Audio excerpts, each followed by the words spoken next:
शिष्यवृत्ती परीक्षा ही स्पर्धा परीक्षेची शासकीय स्तरावरची पहिली पायरी आहे आणि म्हणून त्या परीक्षेकडे आपण गांभीर्याने पाहिलं पाहिजे. त्यासाठी अतिशय चांगला सराव असला पाहिजे, तयारी चांगली असली पाहिजे. जर तयारी चांगली असेल तर आपल्याला स्पर्धा परीक्षेविषयी आवड निर्माण होते आणि म्हणून आपण त्यातील काही प्रश्न आज या ठिकाणी पाहणार. गणित या विषयाचे काही प्रश्न आपण आज या ठिकाणी पाहणार आहोत. तर पहिला जो प्रश्न आहे, आता शिष्यवृत्ती परीक्षेची तयारी करत असताना आता या ठिकाणी जी मुलं आहेत ती सर्व निवडक मुलं आहेत, त्यांची तयारी अतिशय चांगल्या पद्धतीने झालेली आहे. परंतु आणखी त्यांना काही बाबी समजल्या पाहिजेत, इतर शिक्षकांचा अनुभव त्यांना समजला पाहिजे म्हणून या ठिकाणी या ऑनलाईन क्लासचं आयोजन केलेलं आहे. आणि यामध्ये आता तुमची तयारी प्रश्न वाचला गणित विषयामध्ये एक गोष्ट आहे की सराव आणि फक्त सराव. तुम्ही जेवढा जास्त सराव कराल तेवढा यामध्ये तुम्हाला फायदा होईल, तुमचा वेळ वाचेल, कमीत कमी वेळामध्ये तुम्ही तो पेपर सोडवू शकता. त्यासाठी काही बाबी आपल्या ह्या मुखोद्गत असाव्या लागतात. पाढे असतील, वर्ग असतील, घन असतील, काही सूत्र असतील, ते आपल्याला कायमस्वरूपी स्मरणात असले पाहिजेत. त्यामुळे आपला खूप वेळ वाचणार आहे. आणि म्हणून आता यामध्ये पहिला जो प्रश्न आहे की एका आयताची परिमिती 38 सेंटीमीटर असून लांबी 12 सेंटीमीटर आहे, तर त्या आयताचे क्षेत्रफळ किती? मग आता आपल्याला काय करावं लागेल, यांनी आयताची परिमिती दिली 38 आणि लांबी दिली 12. मग आता आपल्याला यामध्ये काय करावं लागेल, लांबी जर 12 आहे तर आयताची परिमितीचं सूत्र आपल्याला माहित असलं पाहिजे. त्यावरून आपल्याला रुंदी काढायची आणि रुंदी काढल्यानंतर मग आपल्याला आयताचं क्षेत्रफळाचं सूत्र वापरून या ठिकाणी आयताचं क्षेत्रफळ काढावं लागेल.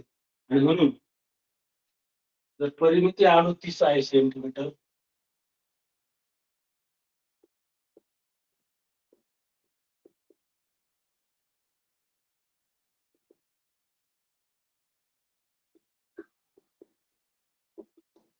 आणि आपल्याला लांबी दिली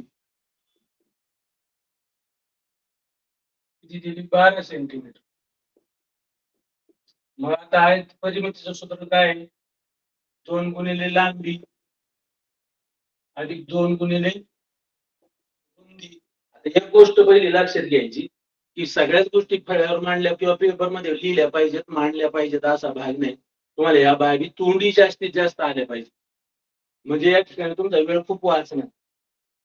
मग आता एवढी मांडणी करायला याच्यात वेळ जातो, तुम्ही या गोष्टी शक्यतो तोंडी करण्याचा प्रयत्न जास्तीत जास्त करायचा आहे. आणि म्हणून 2 लांबी, एक लांबी दिली 12 म्हणजे 2 गुणिले 12 अधिक 2 गुणिले रुंदी 12 गुणिले 24. जर 24 तुमची लांबी असेल, 2 लांब्यांची बेरीज जर 24 असेल तर 38 मधून 24 गेल्यावर खाली राहिले 14. 14 म्हणजे 2 रुंद्या आहेत, मग एक रुंदी म्हणजे 7 सेंटीमीटर.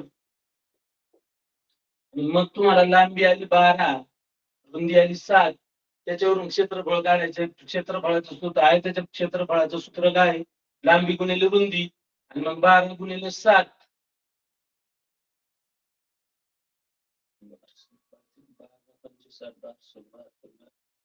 84 सेंटीमीटर चौरस सेमी. अशा पद्धतीने जास्तीत जास्त तोंडी करण्याचा प्रयत्न करायचा आहे. जर तोंडी करण्याचा प्रयत्न केला तर आपण त्या उत्तराच्या झटपट जवळ जातो.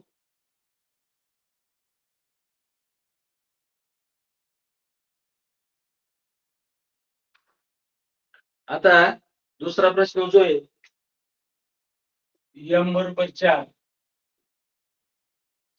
n बरोबर 2, तर m गुणिले n अधिक m भागिले n बरोबर किती?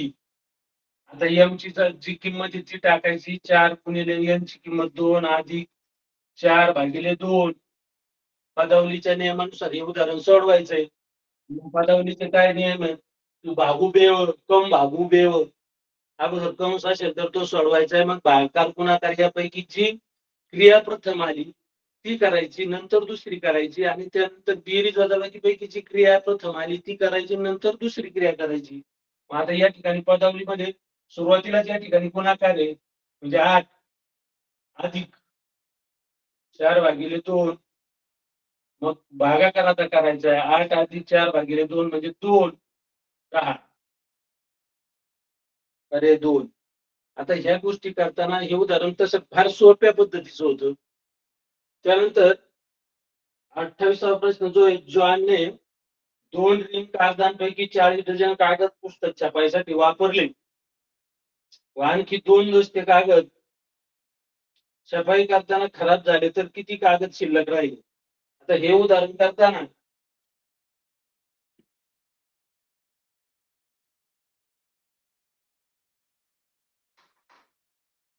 रिंग एक रिंग म्हणजे किती कागद 20 दस्ते.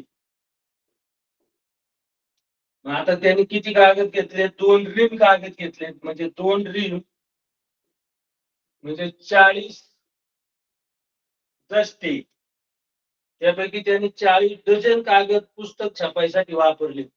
आता पहा एका रिम मध्ये 40 दस्ते एका दस्त्यामध्ये किती कागद 24 कागद. मग आता त्यांनी जर 40 डझन कागद वापरले मग एक डझन म्हणजे किती 12 वस्तू 12 वस्तूच्या संचाला एक डझन म्हणतात.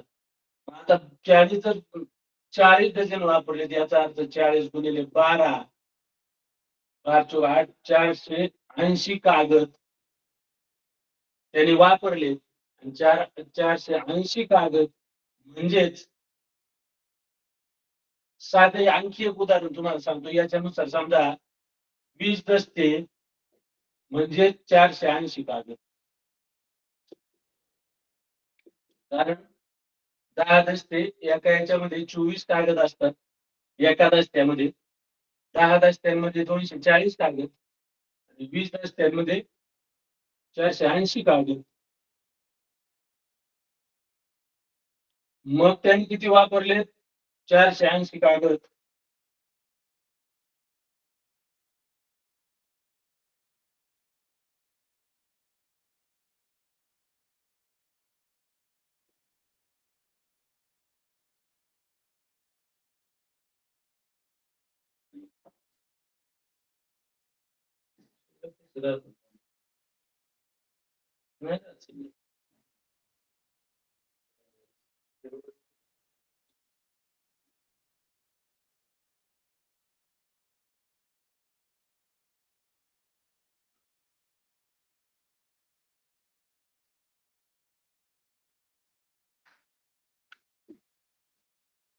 एक मिनिट आहे नंतर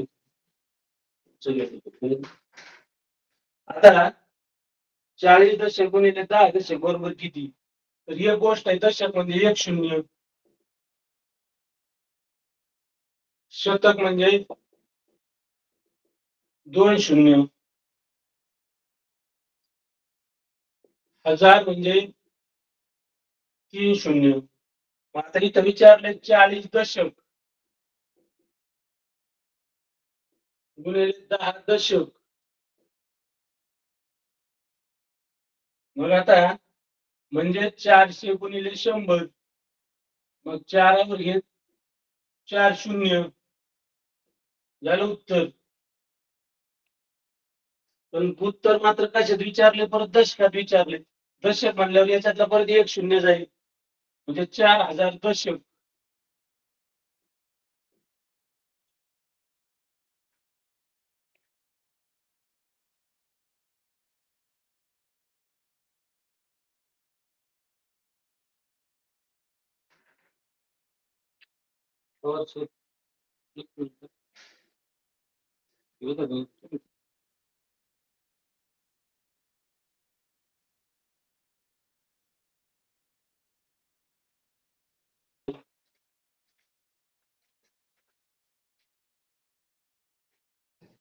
हा या ठिकाणी आकृती दिलेली आता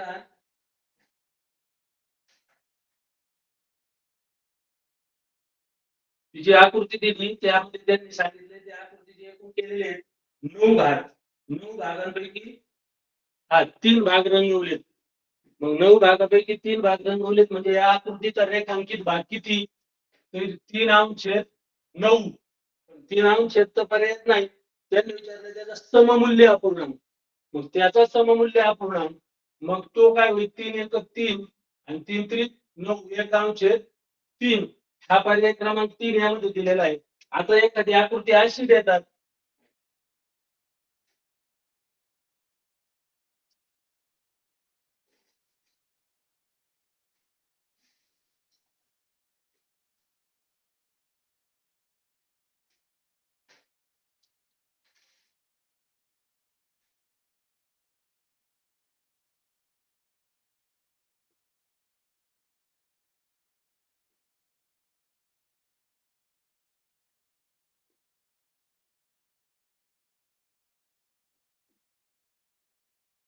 आणि या आकृतीचा किती भाग रेखांकित केलेला आहे असा प्रश्न विचारतात.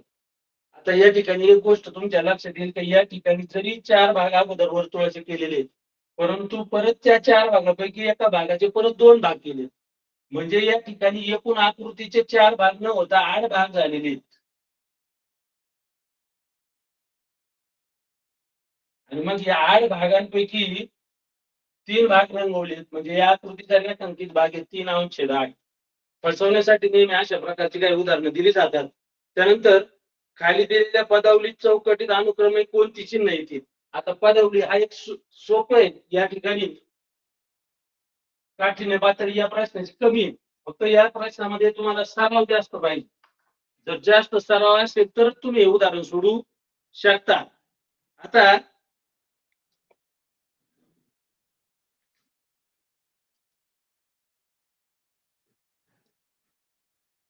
15 चौकोन 6 चौकोन 8 चौकोन 65 चौकोन 5 बरोबर 50.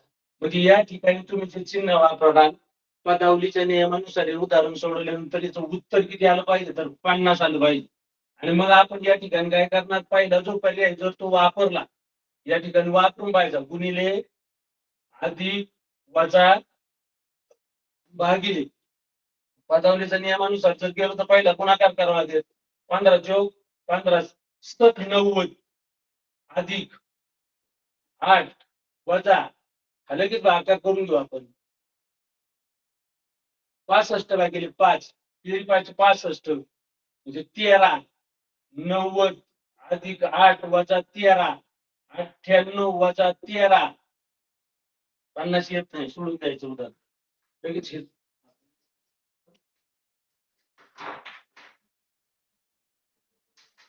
त्यानंतर लगेच दुसरा पर्याय घ्यायचा. तोंडी शक्यतो उदाहरण सोडवण्याचा अशी पद्धत.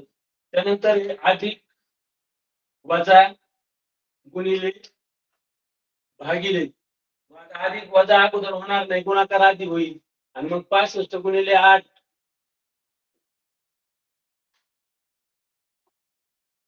8 × 40 8 × 48 48 × 52 म्हणजे इथं येईल 520 मग परत भागिले 5 मग 5 याला परत भागल्यानंतर काय होईल 5 × 1 = 5 104 मग 15 अधिक 6 वजा 104 50 येत नाही लगेच सोडून द्यायचं. 50 उत्तर येण्यासाठी जो पर्यायची गरज आहे आपल्याला तोच घ्यायचा. त्यानंतर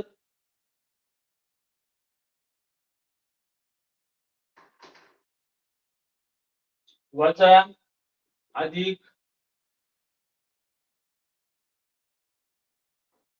गुणिले भागिले हा येणारच नाही कारण मागाची जी तरी 520 आणि परत 104 येणार आहे. इथलं वजा बाकी केली तर ते 50च्या जवळ जात नाही. लगेच लक्षात येईल तुमच्या इथं फक्त काय केलं इथं अधिक होतं इथं वजा होतं त्यांनी तो याच्यात बदल केलाय फक्त.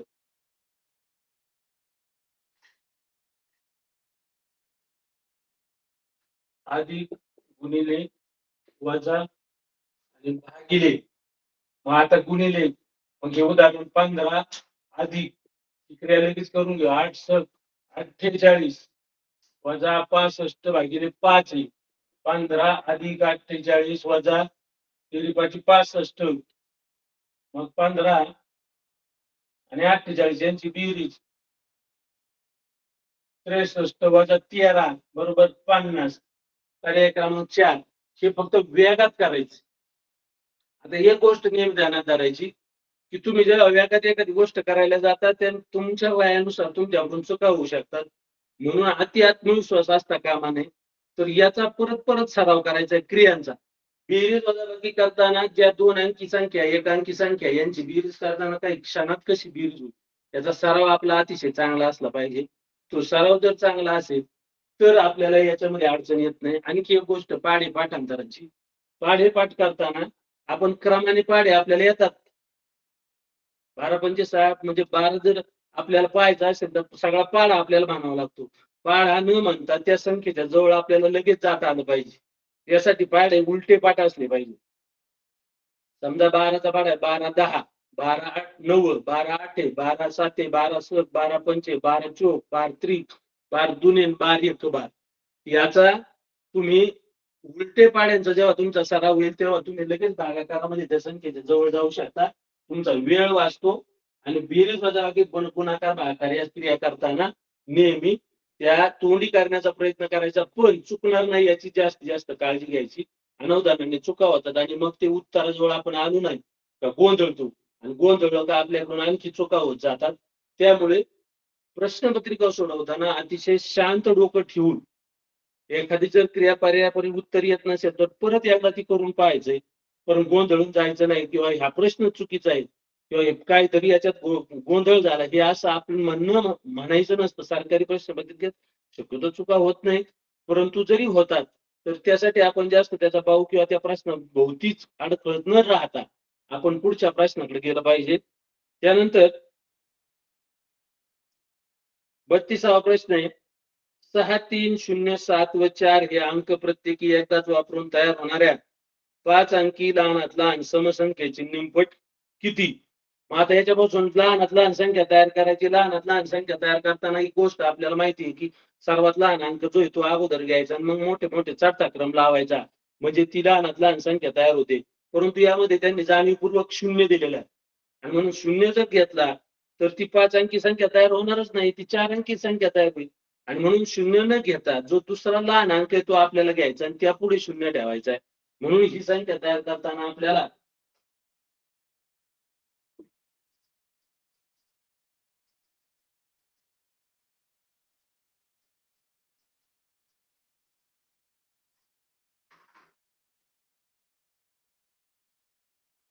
संख्या काय तयार होईल 3 0 4 6 7 अशी संख्या तयार होईल. बरोबर.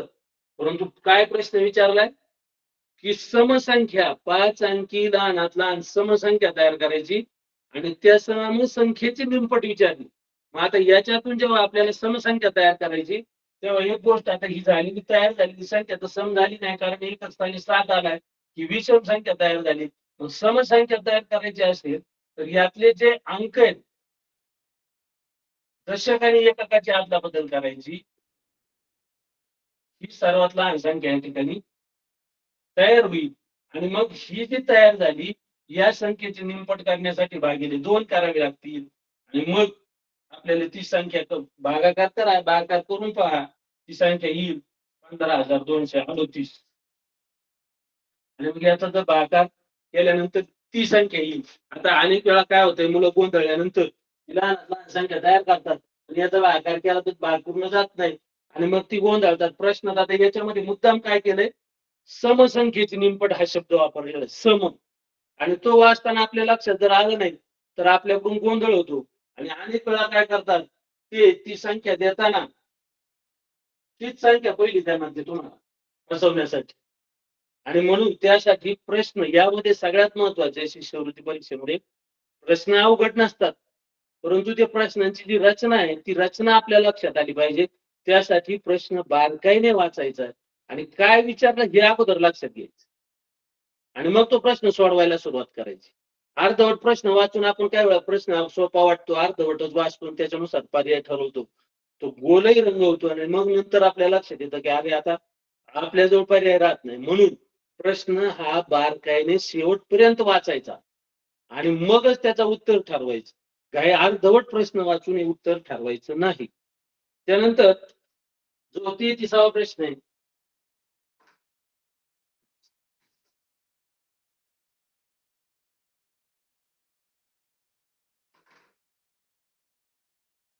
आयुषने ₹4.25 लाख ट्रॅक्टर व ₹65,000 मळणी यंत्र खरेदी केले, तर त्याने एकूण किती रुपये खर्च केले? आता जेव्हा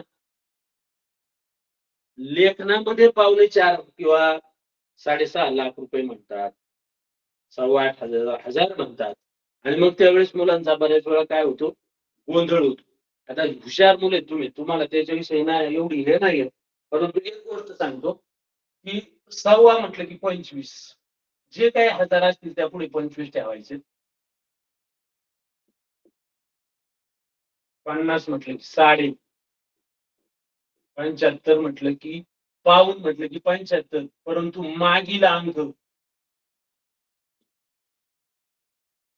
पाऊण म्हणजे पाऊण या शब्दाचा आहे पावणे.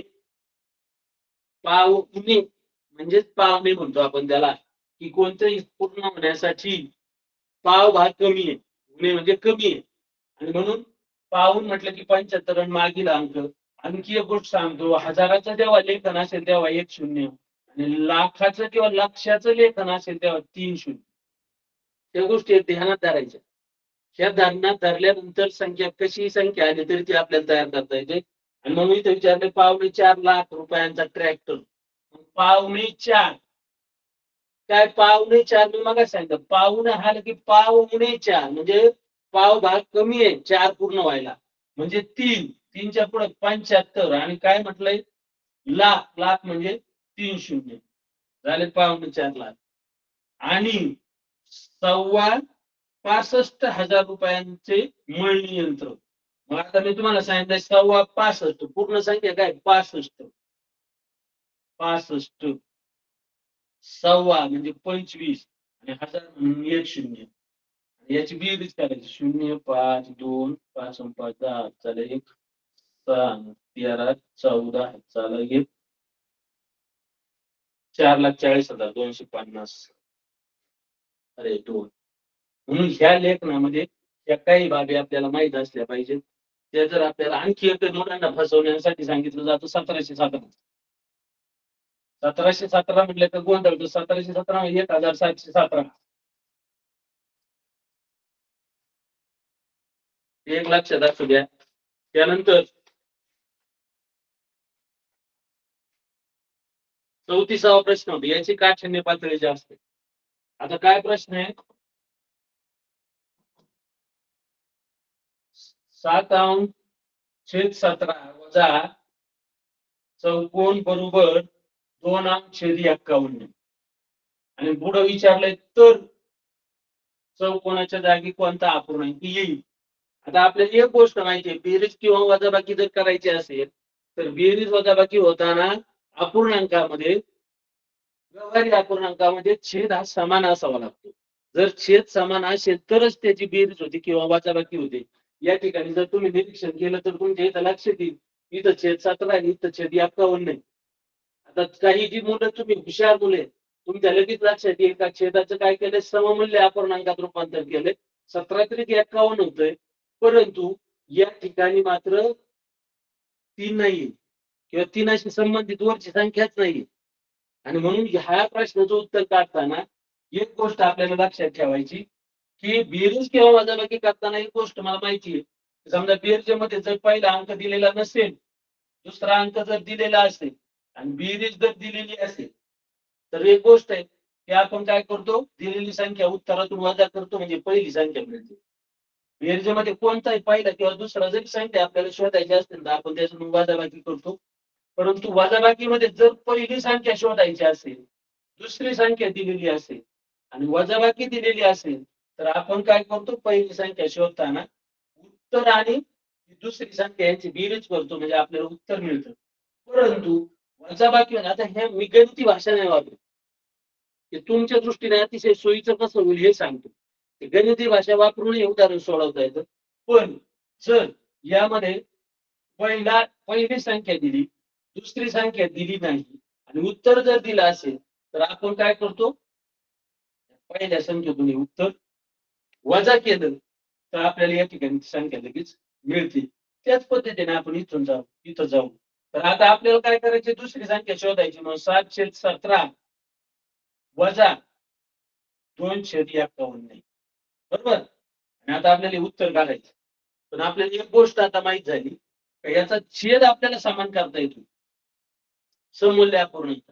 म्हणून 17×51 म्हणून आपण याला गुणिले 3 याला गुणिले 3 मग 7×21 छेद 51 वजा 2/2 आणि मग ही वजाबाकी आपल्याला लगेच करता येते. 21 मधून 2 गेले 19/51 पर्याय पहिला. अशा पद्धतीने आता याच्यामध्ये आणखी एक उदाहरण दिलं जातं.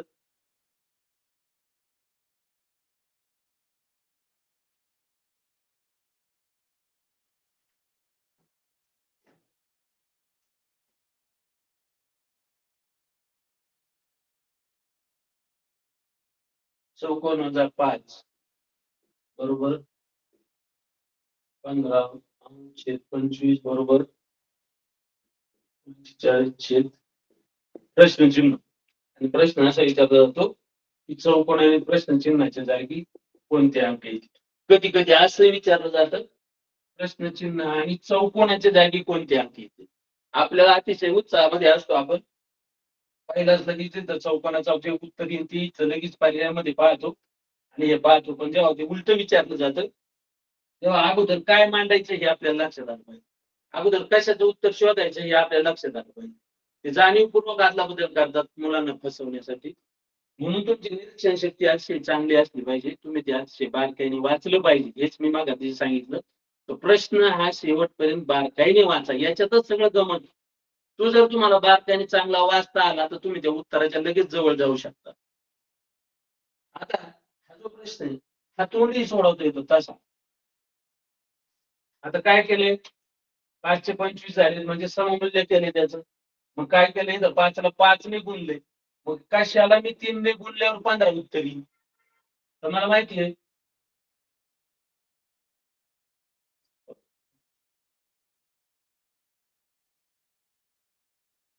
वास्तविक 15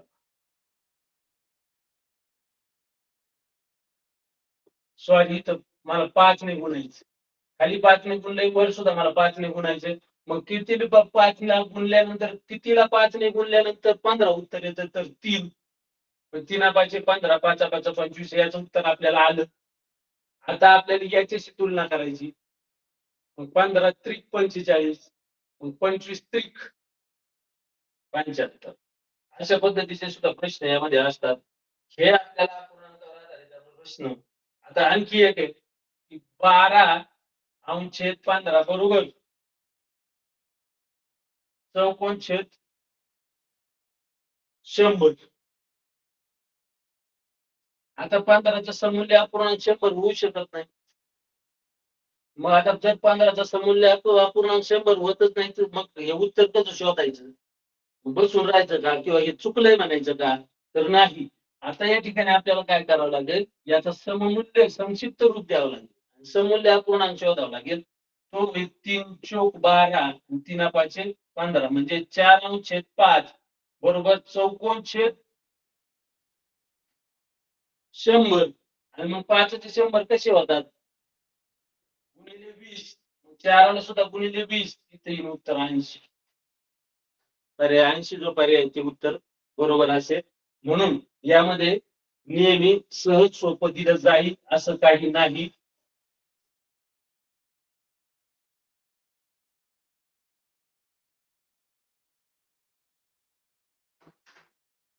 त्यानंतर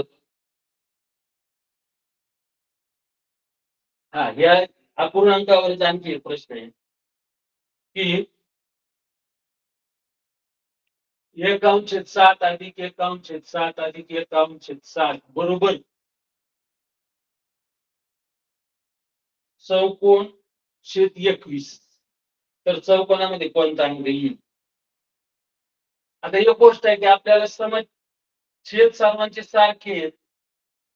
याची बेरीज जेव्हा छेदाची बेरीज करत असतो तेव्हा छेदाची बेरीज होत नसते.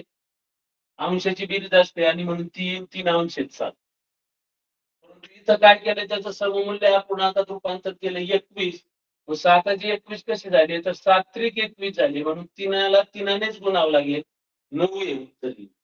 आणि म्हणून यामध्ये नेहमी आता इथं तुम्ही काय केलं, 7 त्रिक 21 तुम्हाला असं वाटलं असेल, आणि म्हणून त्याचा तो संदर्भ इथं येत नाही, छेदाची बेरीज होत नाही. कारण छेदाची बेरीज का होत नाही, तर त्यापैकीच घेतलेले ते भाग असतात. ही समजा 1/7 म्हणजे 7 भागापैकी एक घेतलाय, त्याच 7 भागापैकी परत एक घेतलाय, आणि त्याच 7 भागापैकी परत एक घेतलाय, असा त्याचा अर्थ असतो. म्हणून छेदाची बेरीज होत नाही.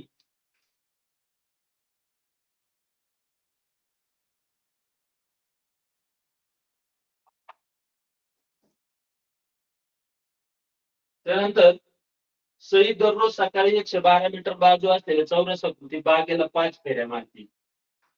फेऱ्या म्हणजे परिमिती.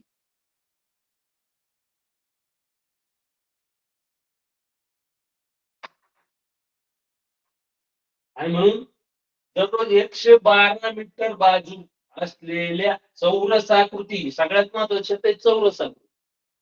आणि मग चौरसाकृती बागेला ती किती फेऱ्या मारते, तर 5 फेऱ्या मारते. म्हणजे ती परिमिती काढायची अगोदर याची. आणि जी परिमिती अगोदर परिमिती काय आहे चौरसाची, 112 म्हणजे बाजू गुणिले 4, बरोबर. बाजू गुणिले 4 म्हटल्यानंतर ती जी परिमिती त्याला गुणिले 5 करायचं, म्हणजे गुणिले 4 गुणिले 5 असा त्याचा अर्थ आहे. आणि मग ते जे येईल ते कशात विचारले, त्यांनी दररोज किती अंतर चालते तर ते मीटर मध्येच येईल, किंवा मीटर मध्ये असेल ते जर किलोमीटर ज्या 4 अंकी आलं तर त्यातला एक 1000 स्थानी असणार अंक किलोमीटर होईल, बाकीचे मीटर होईल. विचारलंय काय आणि कशाशी संबंधित विचारलं, याचा जर गुणाकार करा, याचा जो गुणाकार येईल त्याचं जर ते 3 अंकी असेल तर मीटरच असेल, पण जेव्हा 4 अंकी किंवा 5 अंकी उत्तर असेल तेव्हा दशसहस्र आणि सहस्रस्थानचा अंक हा किलोमीटर होईल, आणि बाकीचे शतक दशक हा मीटर राहील. या पद्धतीने सुद्धा या उत्तर तुम्ही शोधू शकता.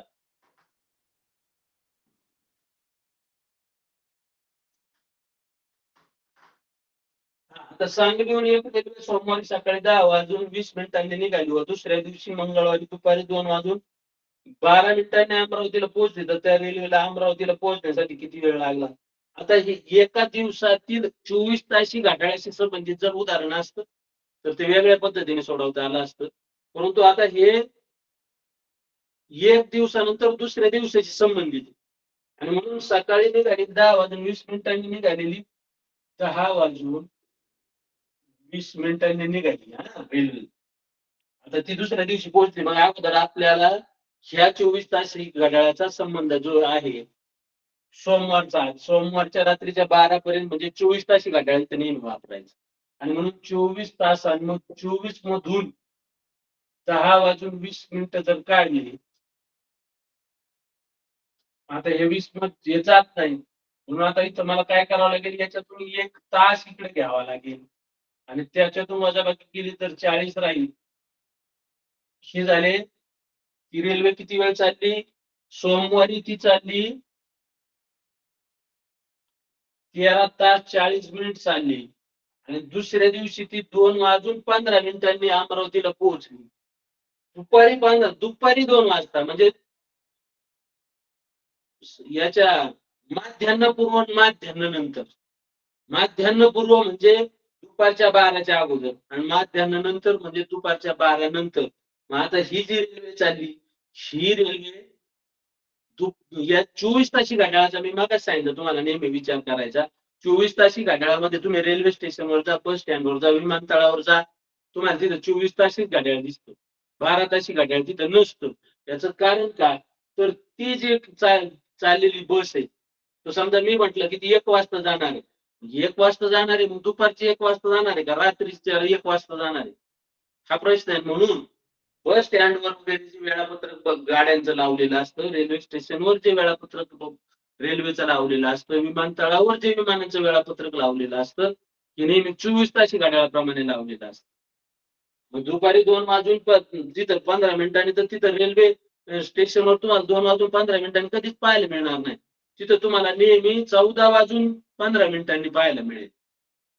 आणि म्हणून ही जी रेल्वे जर पोहोचली किती वाजता 2:15 दुपारी म्हणजे मध्यान्हानंतर म्हणजे 24 तासी घड्याळाशी संबंधित आला आणि म्हणून ती पोहोचली 14:15 आणि मग 5 5 7 ही 27 तास 55 मिनिट त्या रेल्वेला त्या ठिकाणी पोहोचण्यासाठी लागली. तर अशा पद्धतीने ही जेव्हा उदाहरणं दिली जातात, त्यावेळेस दुपारपूर्व आहे का दुपारनंतर आहे, माध्यान्हपूर्व का माध्यान्हानंतर आहे, या गोष्टी पाहत चला आणि त्यानुसार ही उदाहरणं सोडवत चला. यामध्ये मी आता या ठिकाणी मी वजाबाकी जेव्हा कधी होत नसते, तेव्हा 1 तास घ्यावा लागतो. याच्यामध्ये आपण जशी नेहमीची वजाबाकी करतो, तशी वजाबाकी करून चालत नाही. तास मिनिटाच्या गणितामध्ये वजाबाकी करताना जेव्हा मिनिटामधून खालचे मिनिट जात नसतात, वजाबाकी होत नसते, तेव्हा पूर्ण 1 तास उसना घ्यायचा असतो आणि मग वजाबाकी करायची असते. त्यानंतर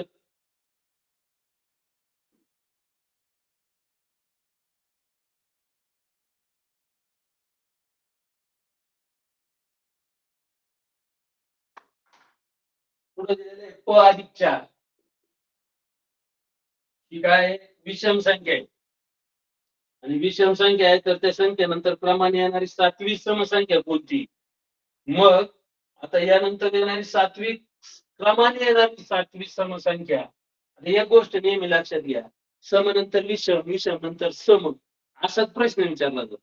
विषम नंतर विषम शब्द विचारला जात नाही. आणि म्हणून आता या ठिकाणी आपल्याला काढायची 7वी समसंख्या शोधायची. आता या ठिकाणी एक गोष्ट लक्षात घ्या, की जेव्हा पुढील संख्या शोधायची असते.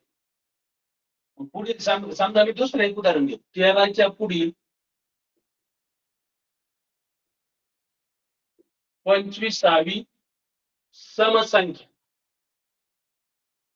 मग आता 13च्या पुढील म्हणून 13 अधिक पुढील म्हटल्यावर पुढे जाणार आहे, वाढणार आहे. वाढणार आहे म्हणजे प्लस होणार, अधिक होणार आहे. आणि म्हणून अधिक विचारली कितवी 25वी सम. समनंतर सम ही किती टप्प्याने येते? 2च्या टप्प्याने येते. म्हणजे 4 नंतर पुढचे समय 6 अधिक 2च झाले. 6च्या पुढचे सम 8 अधिक 2 झाले. म्हणून 25 गुणिले 2 आणि यामध्ये आणखी एक गोष्ट आहे ती म्हणजे जेव्हा पुढील सम नंतर विषम विचारले जाईल किंवा विषम नंतर सम विचारले जाईल, जेव्हा इथं प्लस चिन्ह येतं तेव्हा वजा 1 करायचा आणि म्हणून 13 अधिक 25 दुणे 50 वजा 1. 13 आणि 50 63 वजा 1 62वी ती समसंख्या. त्याच पद्धतीने हे आपल्याला उदाहरण सोडवायचंय. तर इथं पचा आणि याचा अर्थ तुम्ही गोंधळ करून घ्यायचा. प दिलाय प कस काय ते पचा आपल्याला काहीच घेणं नाही. या ठिकाणी आपल्याला पशी काही संबंध नाही. आपल्याला फक्त काय करायचंय आता हे प अधिक 4 अधिक 7 गुणिले 2 वजा 1 म्हणून प अधिक 4 अधिक 7 गुणिले 14 वजा 1 म्हणजेच प अधिक 4 अधिक 13 आणि म्हणून प अधिक 17. प अधिक 17 ही पुढील येणारी समसंख्या असेल. आता मागील संख्या जर शोधायची असेल समनंतर विषम किंवा विषम नंतर सम तर साधी गोष्ट आहे. मागील संख्या जर शोधायची असेल तर ती संख्या समजा आता आपण इथं घेऊ 75च्या मागील 12वी समसंख्या. आता 75च्या मागील 12वी समसंख्या म्हणून 75च्या मागील मागील म्हणल्यावर वजा होईल 12वी समसंख्या विचारली म्हणून 12 गुणिले 2 आणि जेव्हा इथे वजाबाकी चिन्ह असेल तेव्हा इथं अधिक 1 करा. 75 वजा 12 गुणिले 24 अधिक 1 75 वजा 24 उत्तर येईल 51 अधिक 1 52.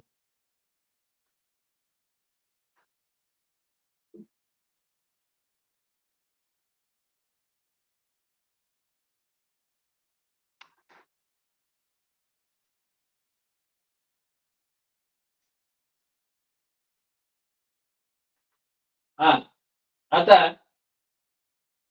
38 प्रश्न आहे ते एक कपाट 5,650 रुपयांना विकल्यास जेवढा तोटा होतो तेवढाच नफा ते कपाट 8,350 रुपयांना विकल्यास होतो तर कपाटाची खरेदी किंमत किती. आता काय असतं अनेक वेळा जो प्रश्न दिला जातो त्या प्रश्नाला तुमच्याजवळ सूत्र असतं किंवा नसेल सूत्र नसेल आडाखा नसेल तेव्हा पर्यायामधून सुद्धा आपल्याला उत्तर शोधता आलं पाहिजे. थोडा वेळ जातो त्यासाठी आपल्याला बेरीज वजाबाकी ही अतिशय वेगात करता आली पाहिजे.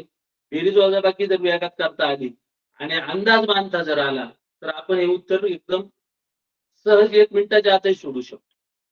आता काय विचारलंय की एक वस्तू घेतलेली त्यांनी कपाट घेतलेली आणि ते कपाटची कायची किंमत आपल्याला त्यांनी सांगितलेली नाही. पण ते जेव्हा मी तो कपाट तो विक्री करतो तेव्हा 5,650 रुपयास विकल्यावर त्यांना तोटा होतो. म्हणजे एक गोष्ट आहे की 5,650 रुपयांपेक्षा त्याची किंमत जास्त आहे. आणि तेच कपाट जर 8,350 रुपयांना विकलं तर त्यांना नफा होतोय. म्हणजे याचा अर्थ असा आहे की 8,350 पेक्षा त्या कपाटाची किंमत कमी. मग आता आपल्याला याचा मध्य काढायचा आहे की त्याचा जो होणारा तोटा आहे आणि हा नफा आहे याची हे करून आपल्याला त्याची किंमत ठरवायची. आणि म्हणून हे पर्यायावरून सुद्धा उत्तर शोधता येईल. यातला जो पहिला पर्याय समजा 7,100 मग तुम्ही जर केलं 7,100 मधून 5,650 वजा केले तर ते जी वजाबाकी येते आणि मग 8,350 मधून 7,100 वजा करा ती वजाबाकी दोन्ही वजाबाकी जर सारख्या आल्या समान आल्या तर मात्र मग तीच त्या कपाटाची किंमत. परंतु याला आणखी एक पर्याय तुम्ही जो काय नफा झाला 8,350 आणि जो काय तोटा झाला 5,650 हा यांची जर वजाबाकी आपण केली 0 तेरातून 7 तेरातून 7 8तून 6 गेले 2,700 आले. आता 2,700 ही वजाबाकी आली. आता याला याचे दोन भाग करायचे म्हणजे 2,700 भागिले 2 जर केलं तर 2 समजा 2तून 2 गेले खाली आता 7 त्रिक 6 7तून 6 गेले 1 करून 0 1 पंचे 10 0 वरून आले 0 0 म्हणजे 1,350 ही जी जे उत्तर आले ते तुम्ही तोट्यात जर मिळवलं किती तोटा झालाय तोटा होतोय समजा 5,650 रुपये विकल्यावर जो तोटा होतो त्याच्यात हे मिळवा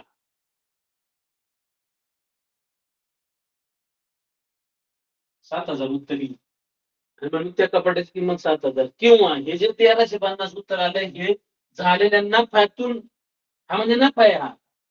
हा नफा जर याच्यातून वजा केला ते 8,350 मधून तरी सुद्धा तुम्हाला उत्तर मूळ किंमत त्या कपाटाची मिळू शकते. अशा पद्धतीने हे काढता येतं किंवा पर्यायावरून सुद्धा तुम्हाला शोधता येईल. प्रत्येक उत्तर आपल्याला त्याचा आडाखाच पाहिजे असं काही नाही. तुम्ही पहिल्या जो पर्याय आहे त्याच्याशी ही क्रिया करून पाहू शकता दोन्ही. नाही लागू झालं तर दुसरा पर्याय घ्यायचा, नाही लागू झालं तिसरा पर्याय घ्यायचा, नाही लागू झालं चौथा. 4 पर्यायापैकी एक उत्तर त्याचं असतं. त्या काही मिनिटाच्या आत आपल्याला उत्तर सापडू शकतं. त्यानंतर 200 रुपयाच्या 40 नोटा देऊन 500 रुपयाच्या किती नोटा आहेत तुम्ही हुशार मुलं आहात. हे उत्तर गणित काय सोडवण्याची एक फारशी गरज आहे असं काय नाही. 200 रुपयाच्या 40 नोटा द्यायच्या 200 गुणिले 40 आणि मग त्याचं रूपांतर 500 रुपयाच्या नोटांमध्ये करायचं आणि ती क्रिया तुम्ही सहज करू शकता. त्यानंतर खालील कोणती संख्या 17ने विभाज्य नाही. 17चे विभाजक नाही विचारलं 17ने विभाज्य आणि म्हणून खालच्या संख्यांना भाग द्यायचा आहे. 4 पर्यायापैकी एक पर्याय असा असेल की त्याला 17ने भाग जाणार नाही तो त्याची विभाज्य नाही. त्यानंतर 41वे उदाहरण आहे.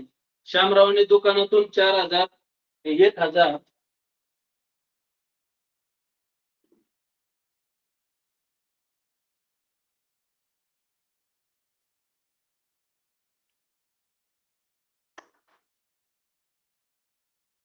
1,485 रुपयाचा किराणा घेतला.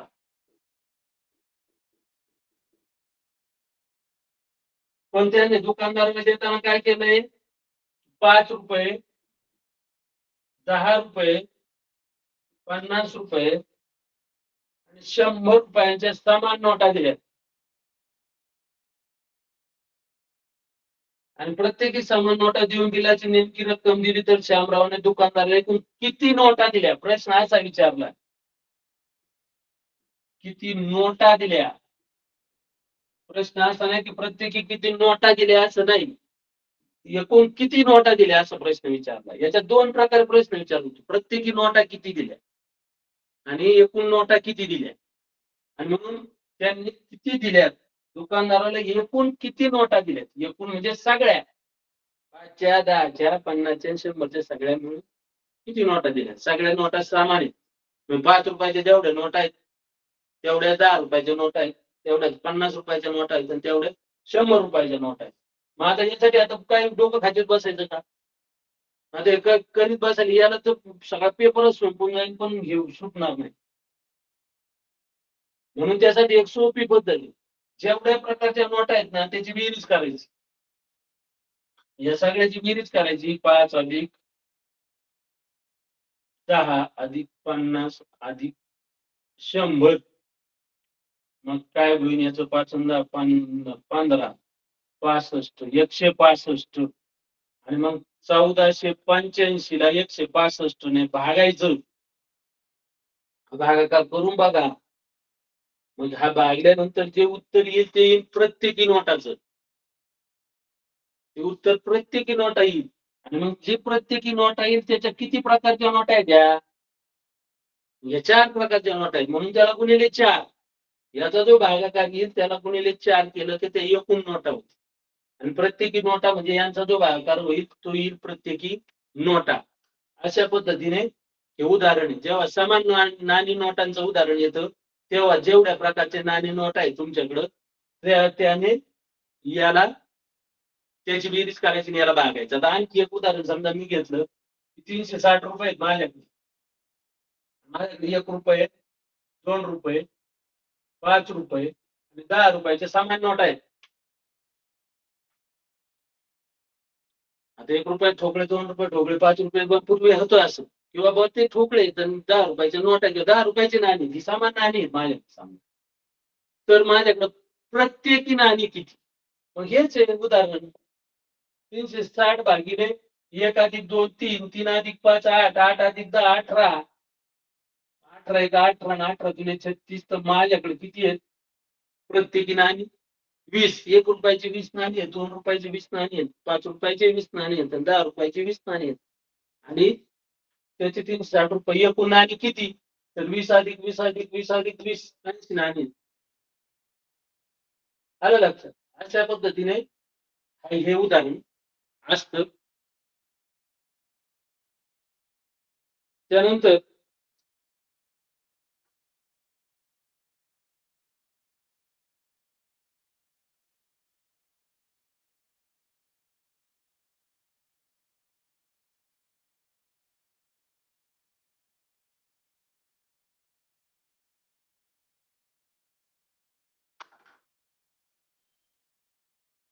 त्यानंतर एका संख्येला 25 ने भागल्यास भागाकार 26 येतो, बाकी 2 उरते. जेव्हा भागाकारांमध्ये 4 गोष्टी महत्वाच्या असतात, भाजक, भाज्य, भागाकार आणि बाकी, या 4 बाबी 4 घटक आहेत भागाकारामध्ये मुख्य. आणि म्हणून या भाज्याला भाजकाने भागल्यानंतर जे उत्तर येतं ते भागाकार असतं, जे खाली उरतं त्याला आपण बाकी म्हणतो. त्यानंतर आणि जेव्हा निश्चित भाग जातो तेव्हा बाकी 0 येते, पूर्ण भाग जातो. निश्चित भाग ज्यावेळेस जात नाही त्यावेळेस बाकी उरते. आता काय म्हणलं, 25 ने भागल्यास भागाकार 26 येतो. म्हणजे आपल्याला या ठिकाणी काय माहित नाही, 25 ने भागल्यास म्हणजे भाजक दिलाय, भागाकार दिलाय, बाकी दिली, यात एक गोष्ट दिली नाही म्हणजे भाज्य. आणि मग भाज्य जर शोधायचं असेल तर भाजक गुणिले भागाकार अधिक बाकी. मग आपल्याला काय दिलंय, भाजक दिलंय 25, भाज्य दिलाय 26, भागाकार दिलाय 26 आणि बाकी दिली 2. 25 गुणिले 26 याचा गुणाकार करायचा आहे आणि त्यात 2 मिळवायचे. मग ते काय येईल आपल्याला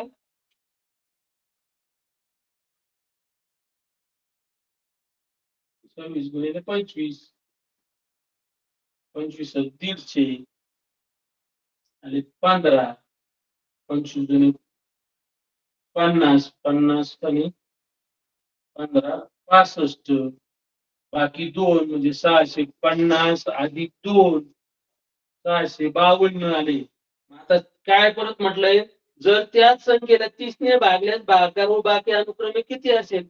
मग यालाच आपल्याला काय करायचे परत 652 लाच आपल्याला 30 ने भागायचे. 30 दुने 60 आणि 30 एक 30 2 2 बाकी 22 भागाकार 21 येतो बाकी 22 राहते म्हणजे 21 आणि 22 असा भागाकार व बाकी किती असा प्रश्न विचारलेला आहे.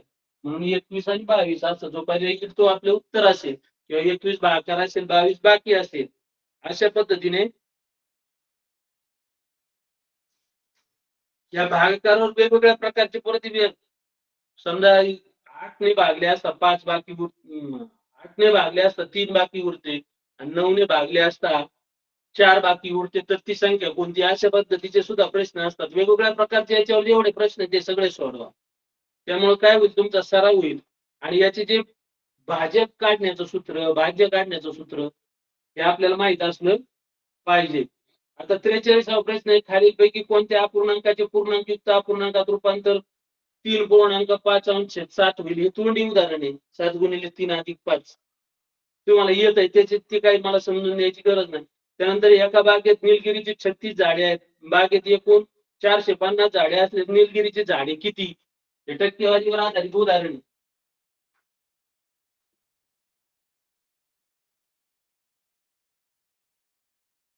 टक्केवारीचं उदाहरण हे शक्यतो आपल्याला तोंडी सुद्धा हिशोब करता आला पाहिजे. 36% म्हणजे काय हे आपल्याला समजलं पाहिजे. 36% म्हणजे 100पैकी 36 100ला 36 हा त्याचा थोडक्यात अर्थ असतो.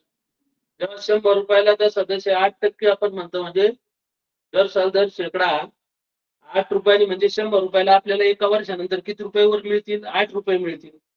बँक आपल्याला 108 रुपये देईल. त्या पद्धतीने हे उदाहरण आहे की 100 पैकी 36% ही निलगिरीची झाडे याचा ढोबळमानाने अर्थ आपल्याला सांगता आला पाहिजे की 100 पैकी 36 झाडे ही निलगिरीची आहेत. एकूण झाडे 450 हे तोंडी सुद्धा करता येतं. 36 गुणिले 4 आणि त्याच्यामध्ये 18 50च्या 36% काय होणार निम्मे होणार ना 18 असंही करता येतं. परंतु आपण रितसर जाऊ तुमचा गोंधळ नको आणि म्हणून किती झाले एकूण 450 भागिले 100 गुणिले 36 आणि मग 450 ला 100 ने भागल्यानंतर येईल 4.5 गुणिले 36 हा गुणाकार करा आणि हा गुणाकार केल्यानंतर त्याचं उत्तर आपल्याला येईल. म्हणजे 45 गुणिले 36 करतो मी दशांश चिन्हाचा नंतर पाहू 6 पंचे 30 आणि 6 चौक 24 आणि 3 27 3 पाचे 15 चला आहे 3 चौक 12 आणि 13 0 7 आणि 5 12 चाले 1 2 आणि 3 5 आणि 1 6 चाले 1 दशांश चिन्ह नंतर एक आणणे म्हणून इथं दशांश चिन्ह येणार म्हणजे हे शून्य निघून जाणार 662 162 झाड ही निलगिरीची असतील. आलं लक्षात तुम्ही सरावाने करून पहा तुम्हाला या गोष्टी येतील. यात अवघड काही नसतं. ओके हा आता राहिलेला जो पेपर आहे तो उद्या मी समजून देईन. पाठीमागे एक उदाहरण राहिले ते सुद्धा मी उद्या तुम्हाला समजून देईन कारण माझं वाचताना थोडासा त्याच्यात घोळ झाला तर ते उदाहरण मी तुम्हाला उद्या समजून देतो आणि राहिलेला पेपर हा उद्या सोडून देण्यात येईल. आपण केलेल्या सहकार्याबद्दल जिल्हा परिषदेचे आणि आमचे मित्र पवार सर यांचे खूप खूप आभार. धन्यवाद.